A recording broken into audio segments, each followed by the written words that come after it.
Why Mosquitoes Buzz in People's Ears by Verna, Aardema. Pictures by Leo and Diane Dillon.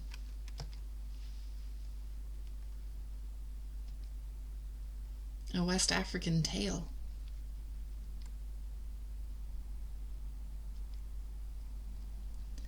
One morning a mosquito saw an iguana drinking at a waterhole. Mosquito said, "Iguana, you'll never believe what I saw yesterday." "Try me," said the iguana. And Mosquito said, "I saw a farmer digging yams that were almost as big as I am." "What's a mosquito compared to a yam?" snapped the iguana grumpily. "I would rather be deaf than listen to such nonsense."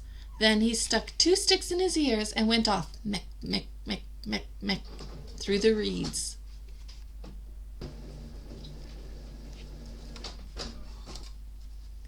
The iguana was still grumbling to himself when he happened to pass by a python.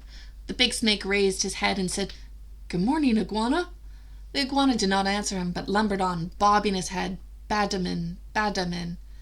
"Now, why won't you speak to me?" said the python to himself. "The iguana must be angry about something. I'm afraid he is plotting some mischief against me." And he began looking for somewhere to hide. The first likely place he found was a rabbit hole, and in it he went, wassa woosu, wassa woosu, wassa woosu. When the rabbit saw the big snake coming in her burrow, she was terrified. She scurried out through her back way and bounded, crick, crick, crick, across a clearing.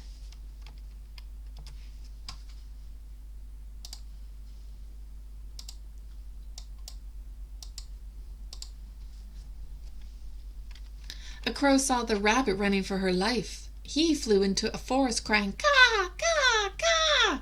It was his duty to spread the alarm in case of danger. A monkey heard the crow.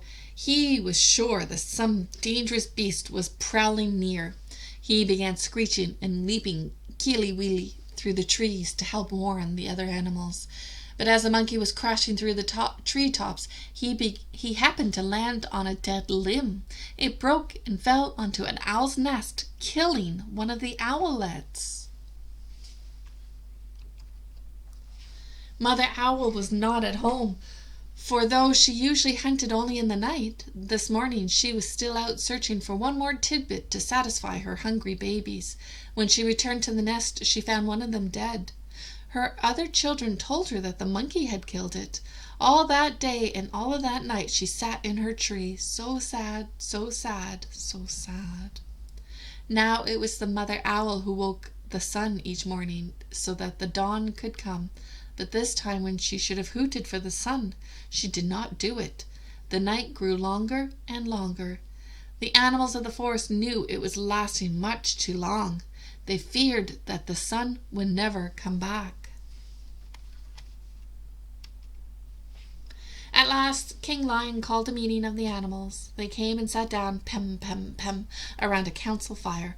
Mother Owl did not come, so the antelope was sent to fetch her. When she arrived, King Lion asked, "Mother Owl, why have you not called the sun? The night has lasted long, long, long, and everyone is worried." Mother Owl said, "Monkey killed one of my owlets, and because of that I cannot bear to wake the sun." The king said to the gathered animals, "Did you hear? It was the monkey who killed the owlet, and now Mother Owl won't wake the sun so that the day can come."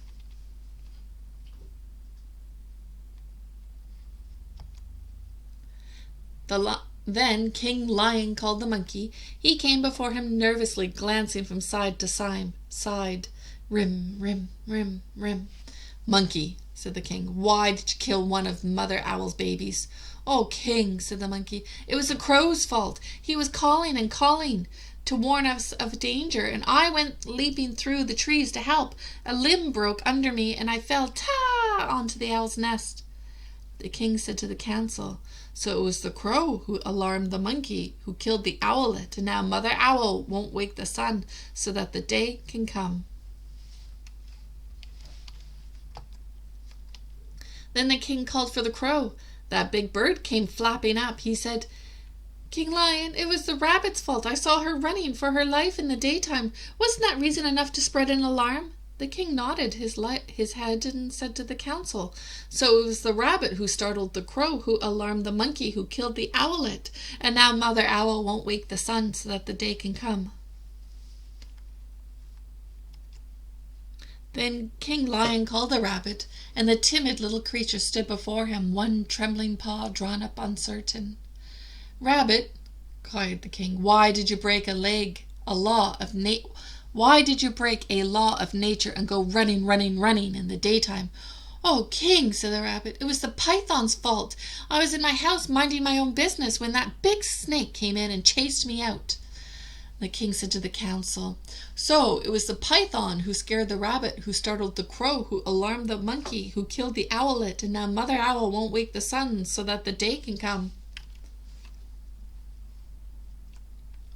King Lion called the python, who came slithering in, wassa-woosu, past the other animals. "But king," he cried, "it was the iguana's fault. He wouldn't speak to me, and I thought he was plotting some mischief against me, so I crawled into the rabbit's hole. I was only trying to hide." And the king said to the council, "So it was the iguana who frightened the python, who scared the rabbit, who startled the crow, who alarmed the monkey, who killed the owlet, and now Mother Owl won't wake the sun so that the day can come." Now the iguana was not at the meeting, for he had not heard the summons. The antelope was sent to fetch him. All the animals laughed when they saw the iguana coming, badamin, with the sticks still stuck in his ears.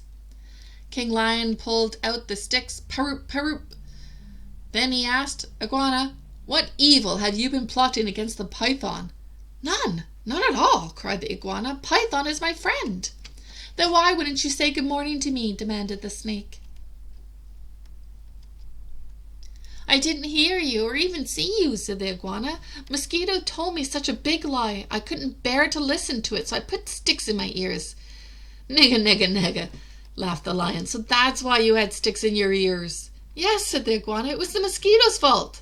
So Lion said to the council, "So it was the mosquito who annoyed the iguana, who frightened the python, who scared the rabbit, who startled the crow, who alarmed the monkey, who killed the owlet, and now Mother Owl won't wake the sun so that the day can come." "Punish the mosquito! Punish the mosquito!" cried all of the animals. When Mother Owl heard that, she was satisfied. She turned her head to the east and hooted, "Ooh! Ooh! Ooh!" And the sun came up. Meanwhile, the mosquito had listened to it all from a nearby bush. She crept under a curly leaf stem, and was never found and brought before the council. But because of this, the mosquito had a guilty conscience. And to this day she goes about whining in people's ears, "Zee, is everyone still angry at me?" When she does that, she gets an honest answer.